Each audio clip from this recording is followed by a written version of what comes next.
Welcome to The Road Reflected with Nicole Wakeland. Automotive from the lighter side.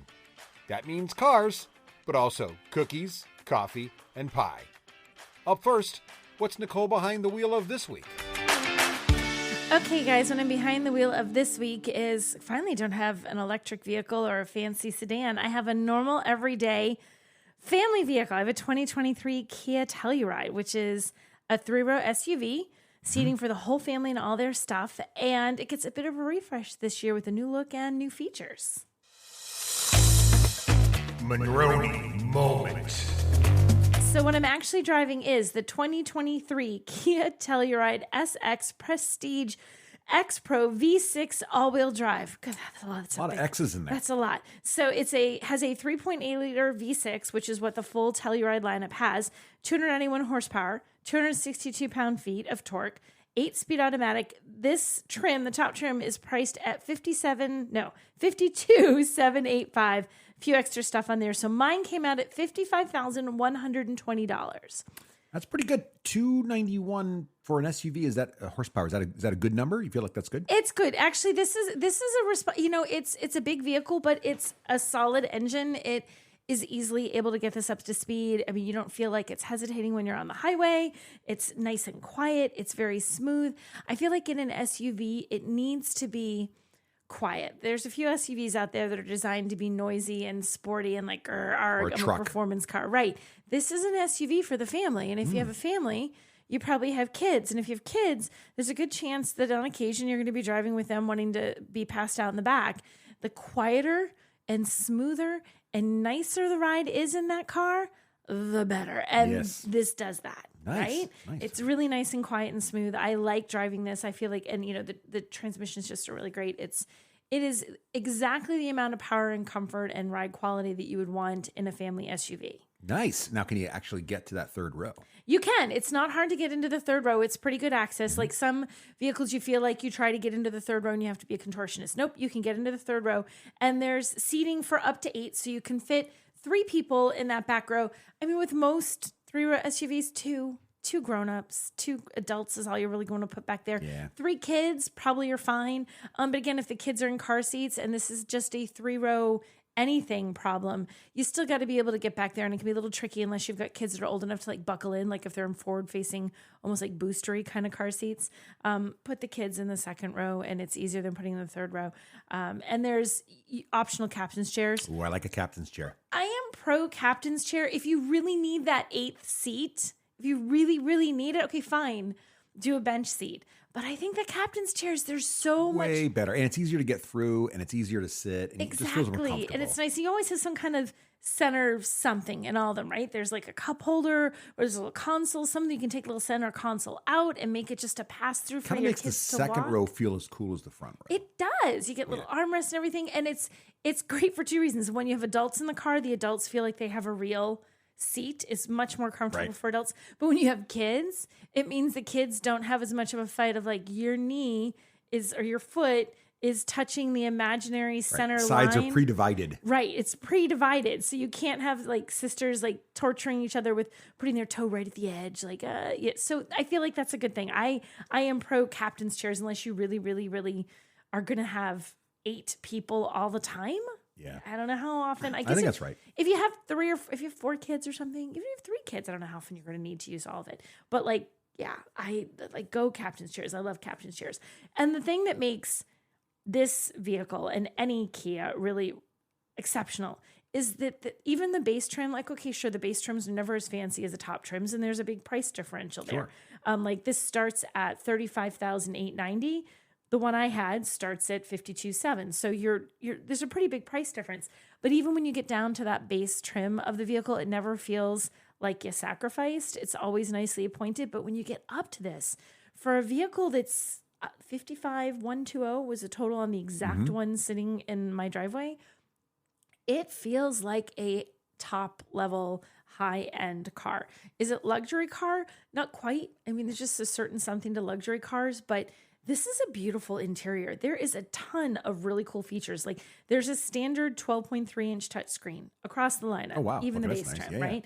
Apple CarPlay, Android Auto. You get navigation. You get charging ports in all 3 rows. See, that's a big deal. I think those charging ports are as good as cup holders nowadays. Like for the family to enjoy a nice vehicle, you need a cup holder for every person, maybe 2 occasionally, and you need plenty of charging ports. Right. And and charging ports in all 3 rows is a big deal because you've got, like, if you've got kids, I mean, I know there's all sorts of rear seat entertainment systems that you can get. Yeah, but let's be honest. It's like CarPlay. Their phone and their tablets are what they need. Right. That's what most kids are going to use. So you want to make sure that they have stuff that's charged, whatever it is that they're using. So I like that.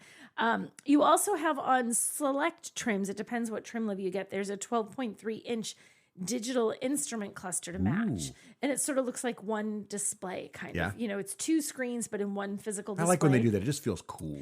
It feels very sci-fi. And you know, like when you look at it, you're like, that's actually not one giant screen. It's it doesn't matter. It looks cool. Right, exactly. You just feel like you're in a shuttle, right? Right. So that's kind of, I like how that looks. And you get cool available features. Like there's a 10-speaker Harman Kardon audio system, which sounds fantastic. So gotta jam it when you're taking the adults out from a beat evening on the town. You gotta crank the tunes. When you're rocking it, when you're living the like, I'm the cool mom, I'm the cool dad. Listen to me, listen to my 10-year-old, 20-year-old music. Exactly, rocking it in my family SUV. Excuse me, frog in my throat. They have new things this year. They added the X Line and X Pro, which is on other Kias, and they're the little bit more robust off-roady trims. Now, this is... So we had so many X's in the title? I know. There's a lot in the title. No, the SX, Prestige, X Pro. Right. So I guess X is like... right. X is cool. Everybody knows that. So you get some extra stuff in there. So you get, on the X Line, you get a little higher ground clearance. There's raised roof rails. The X Pro goes even further. It has a higher tow rating. Goes from 5,000 to 5,500 pounds. So you can tow a little bit more. So you get a little bit more ruggedness with those trims, you can really go off-road. But again, this isn't a true off-road. If you're an off-road enthusiast, this is probably not the car for you. But just if you enough to get around. Right. You want a little bit more capability to it. That's good. And you can get it. You've got all-wheel drive available across the lineup too. So if you want all-wheel drive just because you're worried about not so much off-road, but snow or crummy weather, getting through snowbanks, getting the kid to school, you can still do that. The all-wheel drive and winter tires, people, makes a big difference. And when I was talking about getting to the top trims in this, how they get really fancy, they get really beautiful. There is an incredible number of features in this. There's Napa leather. There's 10-way power driver seat. There's an 8-way power passenger seat. This one has the captain's chairs that we both love. I love that. And the Napa leather is a fancier leather. It's a little bit higher quality. It just makes leather seats. I know there's imitation leathers that are really, really good. They're really synthetic leathers that feel nothing like the horrific vinyl seats that would stick to your legs and feel like in the summer, like if you sat on them and it was hot, they were going to like sear the skin from the back of your legs if you're wearing shorts. Cool. Yeah. No, there's really good synthetic leather seats, and even like fabric seats in a lot of cars are really quite nice, but there's just something about leather seats. It's true. They don't ever crack when it gets too hot out. And they don't peel back. It's just I mean, you do have to take care of them. Like, be nice. Like, occasionally do a little cleaning and leather treatment, little polish thing. Like one Saturday morning when it's nice and warm and you have time on your hands, like every family does. Just take a few minutes, or splurge and have someone do it. Like if you take care of leather seats, they're take care of your seats. Your seats take care of you. There you go. Exactly. My one thing that I don't like about leather seats, when they're light colors, sometimes when they're either not even a bright white, but like a light, anything white-ish. As soon as the color from your jeans, a white leather blue jeans, like it becomes blue. I see it in cars that I'm given to drive that are, and most of the media cars that I get, they have anywhere from just 5 to maybe 15,000 miles on it. So they haven't been driven a ton, and you can still see the hint. It's not that they're not clean; they're sparkling clean, but you see a hint of that sort of navy blue that comes off of your jeans. Everybody wears jeans nowadays. It's just a thing. And it does. So that's so I don't know if you have white leather seats and you wear jeans, wear jeans. 99.9% of humanity don't go with white leather seats. Okay, everyone, if you like what you're hearing, then go ahead and hit that like button and subscribe either on YouTube or your favorite podcatcher. Yeah. Okay, so the second car, it's not really a review, Russ. Okay. It's kind of a preview. First thoughts. Fresh. So it's the 2024 Volkswagen IDBuzz. Ooh, what's a buzz? The IDBuzz is, remember the old Volkswagen bus from the 60s? Yeah, like the thing you'd always see the flower children driving around. Yes. In In fact, there's this really famous one that was at Woodstock that was all painted. Right. That's like the classic, right? Right. Everybody thinks about that. Yeah. It's back, but it's not the same. Is it? So wait, is this like the VW Beetle? Like a reboot? Kind of. Okay. Yes. In fact, people even ask like, hey, is this going to be like a Beetle all over again? And I was like, well, yes, but no, because same idea. They took an old retro vehicle that everyone loved and brought it back. Well, they've done that. They've taken an old retro vehicle and brought it back, and everyone loved the bus, and everyone wants it again. But this time is the IDBuzz. The one big thing is this is an electric. This is an EV. Oh, that's why it's buzz, not bus. I get it. See what they did there. That's pretty cool, right? Right. So, and it has 90 kilowatt hour battery in it, 282 horsepower in the rear wheel drive version. There is all wheel drive, what brings it up to 330 horsepower. We don't have all the details on it. How far does it go? There's no range yet? Yeah. Okay, so we don't know yet. So it's not like that doesn't mean it's bad. It's literally just we don't have that yet. And you can't really guess with the kilowatts plus the weight of the vehicle. Who knows? Right. So I feel like it'll be. I mean, it's got to be decent. I can't release a vehicle with tiny little range on it anymore, especially in something. This again, like the Telluride, this is 3 rows. That's it's probably going to be a haven't family told us car. Yet. They're still figuring it out. These things are still being finalized, right? Because this was batteries, finalizing the engine. This was the There is no engine. This was a global debut. Motors. There you go. Global debut. So this is the first time they've taken the wraps off of it. It's a lot of times at that point when a vehicle is being revealed, they've got bits and pieces of the info, but there's stuff they're still finalizing. And rather than telling us X and then having to go back and say, oh, sorry, guys, it's really Y instead, they just don't give stuff out. So this is out in Europe as a 2-row. They have a 2-row with a shorter wheelbase. The US, we get a 3-row that has a longer wheelbase. Got it. Because we like big cars in the US. Well, plus, was the original bus 2 or 3? I don't even know. I think But I feel like you can't be a bus with 2 rows. I feel like it was 3. Oh my God. And I looked at a ton of them at the event. I'll tell you a little bit about the event after. Yeah, I'm curious about this. So this is the new bus, the new Volkswagen bus, the IDBuzz. This one seats 7 people. So there's only room for 2 in the back, but you still have the option for a bench seat or captain's chairs in the middle. The one that I really got a good look at had the bench seat. So what's really nice is because if you think of the bus, it's very like loaf of bread shaped. It is. Yes. It's got a distinct. Does it still look like if you looked at it, would you originally like immediately recognize it? Okay, so it's available in like a 2-tone paint job and a single-tone paint job. In the single tone, you're like, wait, well, that's a funky looking minivan, or that's a funky van. In the 2-tone, you're like, oh my gosh, it's a Volkswagen. Got it. Which is what it was originally. Yeah. So if it's like it totally looks like. Is that the big VW on the grill? It has on the front. It didn't have a grill. It was sort of the metal. It's changed, like yes, but no. Like again, but everything you're like, I get it. I can see how they took the old and kept a little bit of it. Inspired by.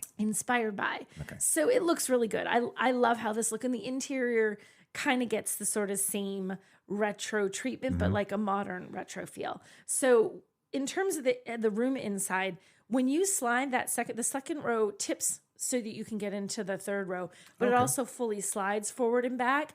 If you slide it all the way back, you can still get people in the third row, but like the second row leg room is bizarre. Ridiculous, right? It's so big. If you slide that second row forward, like at a reasonable spot for somebody to be sitting there and still have room for their knees. I have 2 colleagues who are over 6 feet. They're like 6 feet plus. They sat in the back row next to each other and were comfortable. Like I could actually sit here. They weren't squished shoulder wise. They had plenty of headroom and they had plenty of leg room. So it's living up to its bus legacy as opposed to a minivan feeling. Yeah, it's living up to its bus legacy. I feel like it's a very spacious vehicle. And I love in the second row, they have a nifty little feature. So when there's dual power sliding doors on this, in the sliding door, you can push a button on it and there's a little square window it's not like a roll down window or go down. It opens up side to side, like the doors, like, whoop, left to right. So it's just like peeks open. So it's just like you could turn into a food truck and kind of like be serving out the little side window. I don't know that food truck was what Volkswagen had in mind when it did this, but you know what, Russ? See, there you go. I could be serving little churros. You could serve a little churros to someone, a little churros from the bus. Churros from the bus. So, and the thing with this is there's not a huge number of trims. There's 2. So there's not really like base trims, medium trims, high trims. This is absolutely loaded from the get-go. Even the base trim. Yes. So remember, there's only 2. Right. You get 12-way power front seats that are heated, ventilated, massage. Of course. You have outboard second row seats that are also heated and ventilated. Wow. There's automatic climate control, a heated steering wheel. The windshield washer nozzles are heated. You get those dual power sliding doors. It's good in the Northeast then. I like this. Right? Power folding and heated side mirrors. 30 color ambient lighting. Because 29 is too few. Because you got to create. It's got to have 30. You got to create a mood inside your Volkswagen IDBuzz. There's leatherette seats. Now, no leather, which some people have been complaining to me. If it's high end, that's sort of interesting because it's really well. But here's the thing: up. it's not about it being nice or not. It's trying to go to something that's more sustainable and more friendly. They don't want to. Yeah, okay. So vegan friendly seats. These vegan friendly. I don't. That actually is a specific claim, and I don't know that I can say that. Okay, we don't know for sure. So I just know that they're on the road. They're on the I know that spectrum it's of veganism. leatherette. Okay, leatherette. Okay. Which actually looks very nice. People are sort of anti, like if it's not leather, I don't want it. But I feel like, again, you got to remember leatherette seats. Well, not everybody wants animal in their car. Right, I mean, that's fair. right. Yeah. And it still looks and feels nice. It's just not technically leather. There's good cargo room. I mean, it is a bus, you know. Yes. And it's nice when you fold down this second row and you fold down the third row. You traditionally sort of have you would have a little bit of a drop because of the way the cargo area is, but they have this optional little cargo floor. What do they call it? They call it a flex board. Ooh. And it's like, imagine just a narrow little board, like sturdy, like a cargo floor in a car that has these two little metal pieces, and it sits in the back, kind of just screws right in very easily with your hands. And when you fold the other seats down, it makes one giant level. So it stores normally you're not using it, but then it can make the entire it's back always of the truck. there. Like it's just there. But yeah, it just serves. So it makes the entire back flat. Yes. That's awesome. Yeah. That's fancy. So you can load in lumber or something. Right. Something you want to load, or it's a bus, and what do people do? They camp in. Remember the camper vans? Yes. You can fit a mattress in there. Ah, sweet. And so then you can just put your mattress in there. Big air mattress, inflate it up, good to go. Exactly, yeah, I love it. Right? That's great. So you can put a mattress in there. Yeah. And it underneath the little, and it's maybe up like I don't know, like a foot and a half or something. Yeah.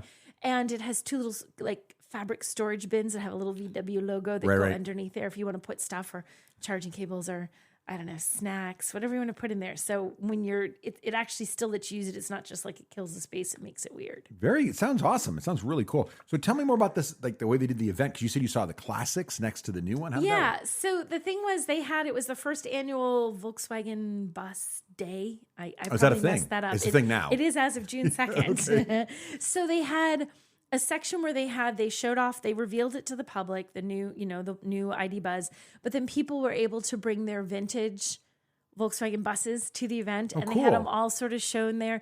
And there were all sorts of things. In fact, there was a guy from Kia who actually has one.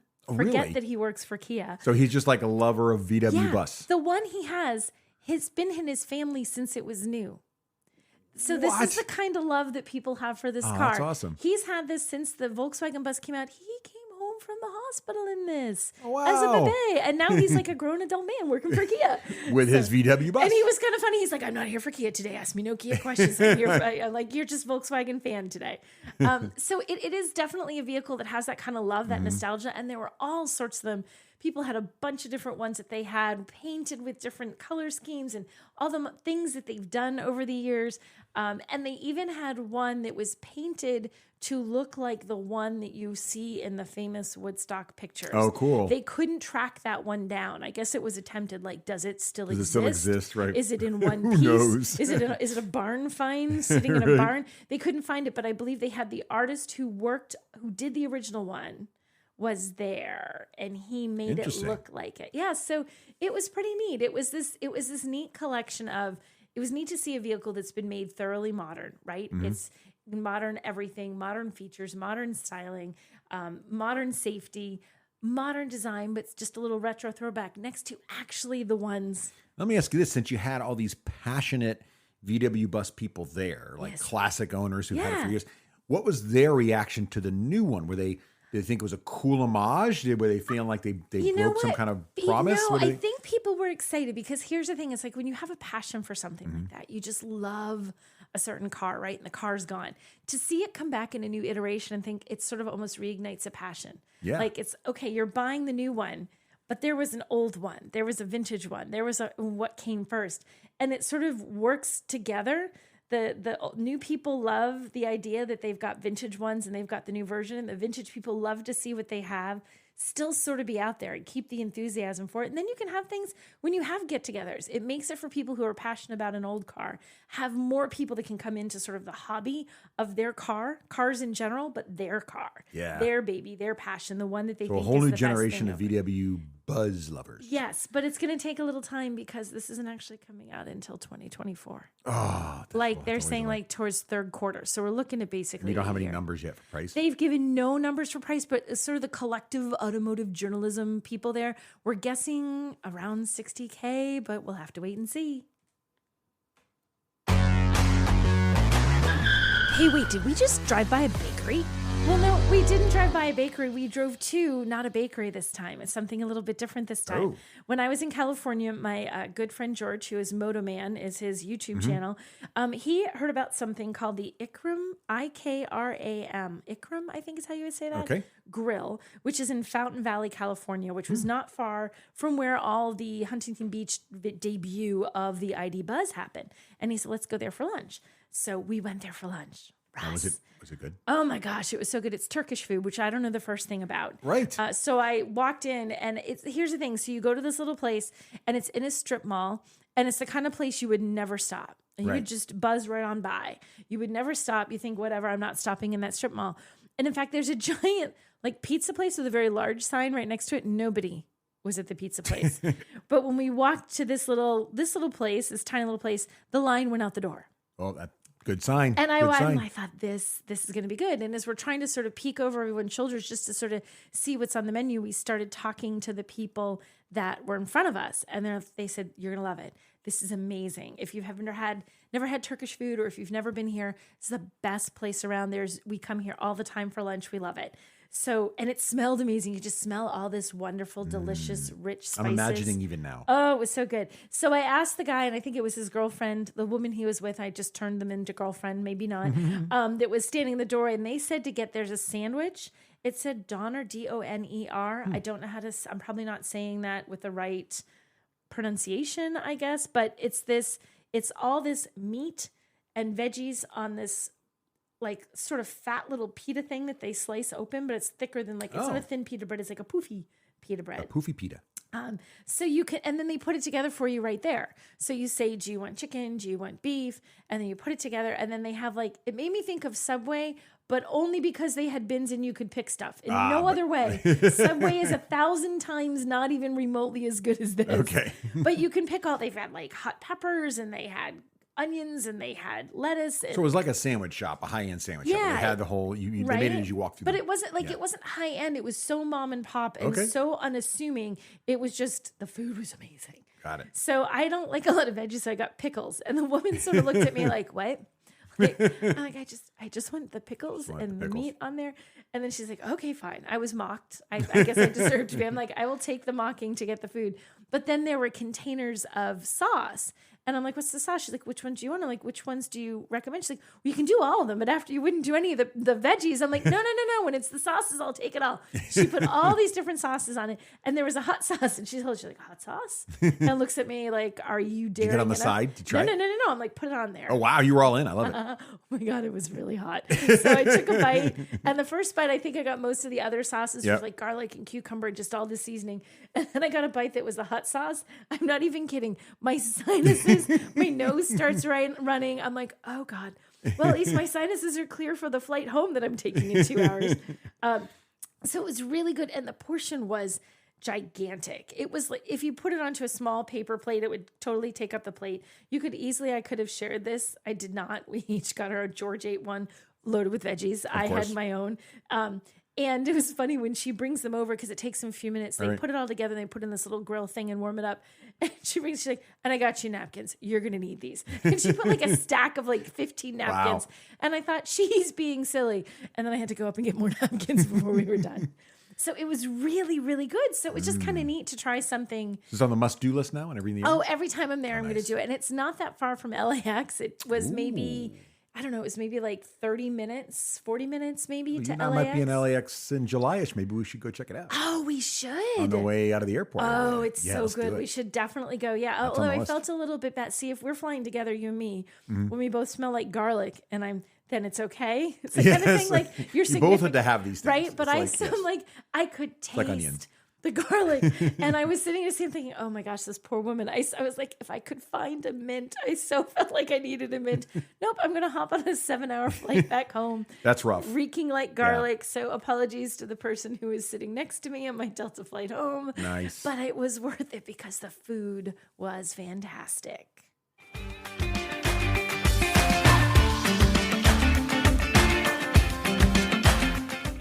Thanks for listening to The Road Reflected. To follow more of Nicole Wakeland's adventures, head on over to NicoleWakeland.com. There you'll find links to her social media from TikTok to Twitter, as well as her work across a wide range of media outlets. Until next time, keep it shiny side up.